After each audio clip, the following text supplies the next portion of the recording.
प्रिय दर्शकों, नमस्कार। एक बार फिर से उपस्थित हूँ आप सबके सामने।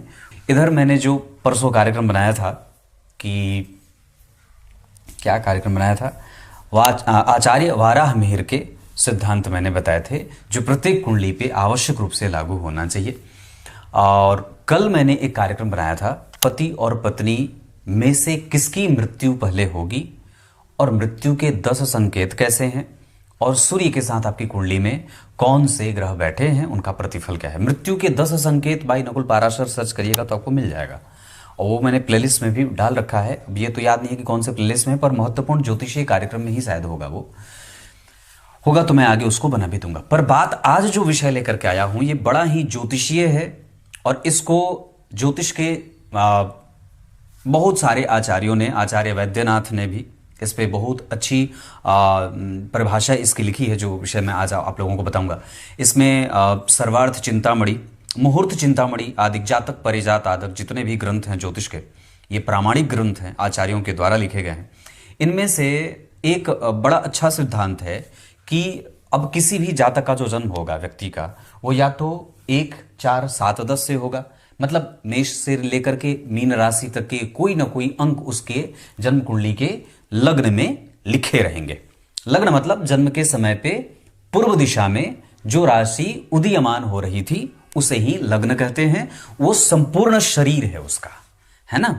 संपूर्ण शरीर के बारे में अगर हमें चर्चा करनी होगी तो हम लग्न देखेंगे, और शरीर के विभिन्न अंग और अवयवों की चर्चा करनी होगी तो हम विभिन्न भावों से उसके एक एक अंगों का निरूपण करते हैं। क्लियर है यहां तक?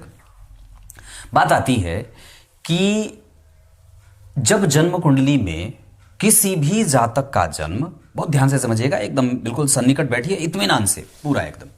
तो शास्त्रकार लिखते हैं कि जन्म कुंडली के लग्न में अगर 1, 4, 7, 10 ये संख्या लिखी हो तो ये चर प्रकृति का लग्न हो जाएगा। मतलब 1 मेष राशि, कर्क राशि, 7 तुला राशि और मकर राशि 10 नंबर।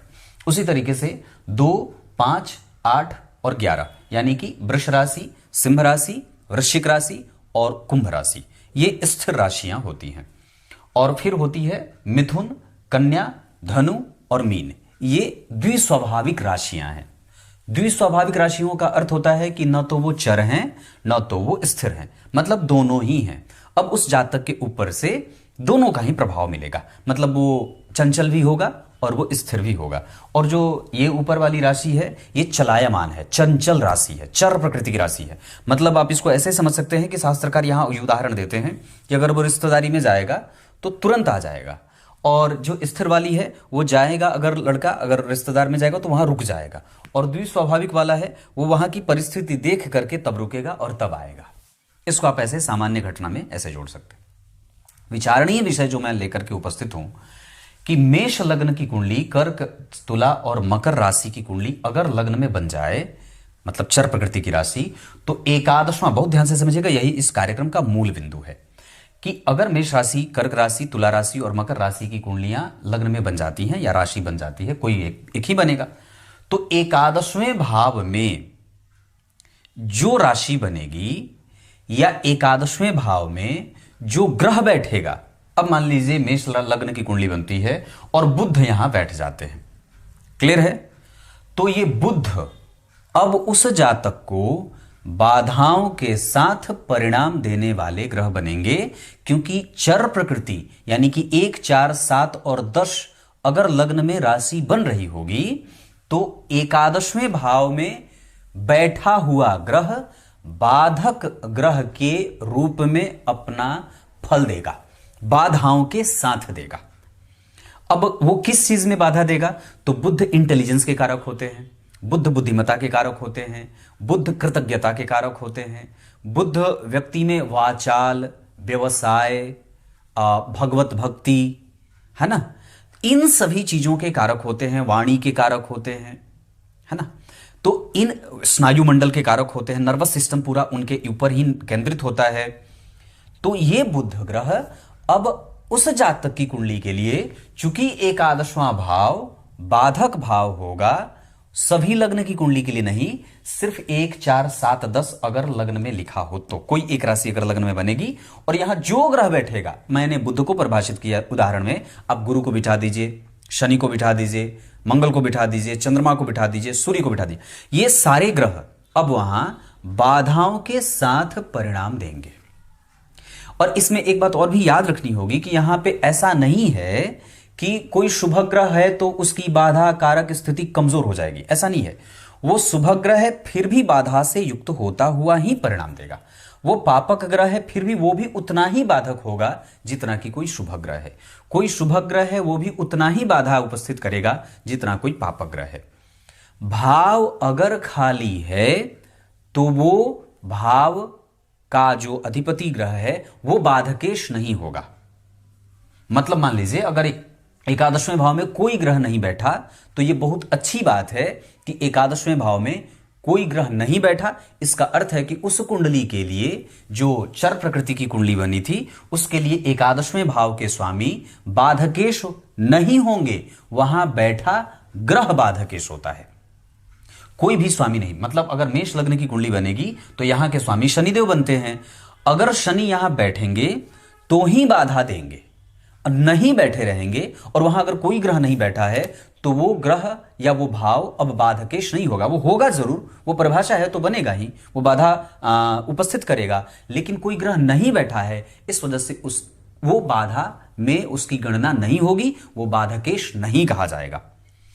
बाधकेश कहा जाएगा एकादशवें भाव का स्वामी, पर वो अपनी दशा में या जीवन में कभी भी वो बाधा उपस्थित नहीं करेगा, बैठा हुआ ग्रह ही बाधा उपस्थित करेगा।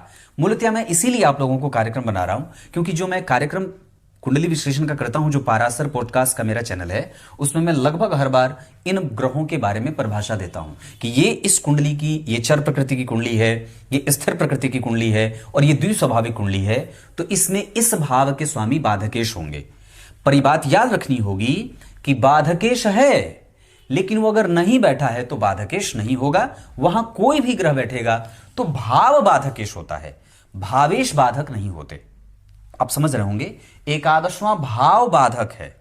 नवां भाव स्थिर राशि की अगर कुंडली मान लीजिए लग्न में बन जाती है 2 5 8 11, उस भाव में लग्न में अगर स्थिर राशि बनती है, मान लीजिए 2 राशि बन गई 5 8 11, और इस राशि की कुंडली अगर लग्न में बन जाती है तो फिर ये नवम भाव, स्थिर लग्न की कुंडली के लिए नवम भाव में बैठे ग्रह बाधक होंगे।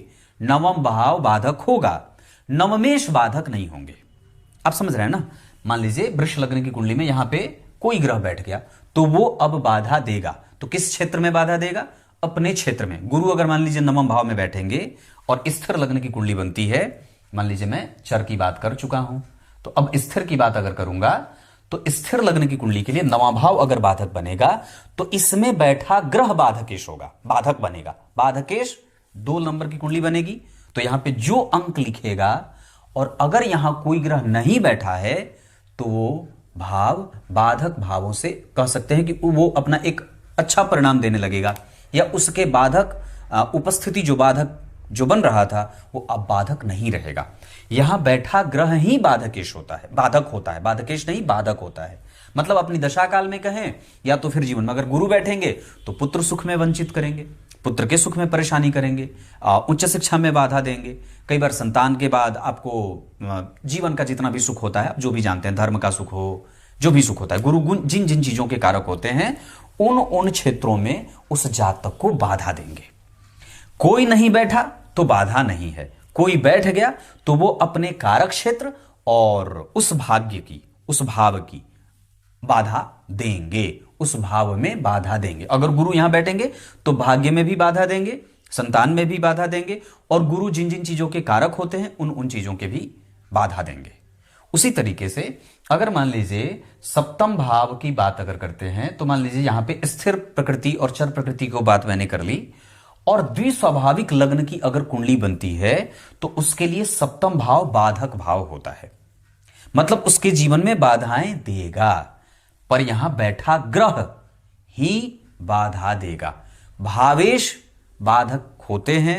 भाव का स्वामी मान लीजिए 3 नंबर की कुंडली बनेगी तो यहां पे जो भी अंक लिखेगा जो भी अंक लिखेगा 9 नंबर लिखेगा, 3, 4, 5, 6, 7, 8, 9। तो अगर यहां गुरु बैठेंगे तो वही दाम्पत्य के सुख में, काम भाव में, पति पत्नी के साथ, व्यापार में, डेली रूटीन में, अब वो जिन जिन चीजों के कारक होते हैं और ये भाव जिन चीजों का विचार करवाता है, उन क्षेत्रों में वो गुरु ग्रह बाधा देंगे। समझ रहे हैं ना? अब ये भाव अगर खाली होगा तो वो भाव बाधकेश भले है, ग्रह नहीं बैठा है तो वो बाधा नहीं उपस्थित करेगा। भाव में कोई ना कोई ग्रह बैठना चाहिए। क्लियर है? इसमें और भी 2-3 सिद्धांत हैं जो और भी ज्यादा गूढ़ हैं, जो मैं आगे आने वाले दिनों में बताऊंगा। पर फिलहाल मैंने आप लोगों को बात क्या बताई कि मेष, वृष और मिथुन चर, स्थिर और द्विस्वाभाविक लग्न की कुंडलियों के लिए, तो चर प्रकृति की कुंडली के लिए एकादशवें भाव में बैठे ग्रह बाधकेश होते हैं, बाधा देते हैं। स्थिर प्रकृति की कुंडली के लिए 9वें भाव के स्वामी बाधकेश होंगे, लेकिन बैठेंगे तब वो ग्रह बाधा देगा, अगर खाली है तो बाधा नहीं देगा। और द्विस्वाभाविक लग्न की कुंडली के लिए 7वां भाव बाधक होता है, लेकिन उसमें कोई ग्रह बैठना चाहिए। राहु अगर बैठे तो भी वो बाधा देंगे, केतु, गुरु, मंगल, शुक्र, शनि कोई भी ग्रह बैठेंगे तो वो बाधा उपस्थित करेंगे। इसमें और भी एक सिद्धांत है जिसके लिए एक अन्य वर्ग चार्ट की आवश्यकता होगी, जो दृष्काण चक्र कहा जाता है। तो मैं उसको एक दिन इसी बोर्ड पे बना के एक तरफ लग्न कुंडली, एक तरफ दृष्काण चक्र बना दूंगा, उसके बाद उस पर समझा दूंगा। पर फिलहाल के लिए आप लोगों की जानकारी के लिए ये इतना काफी है। क्लियर है? तब तक के लिए बहुत बहुत नमस्कार।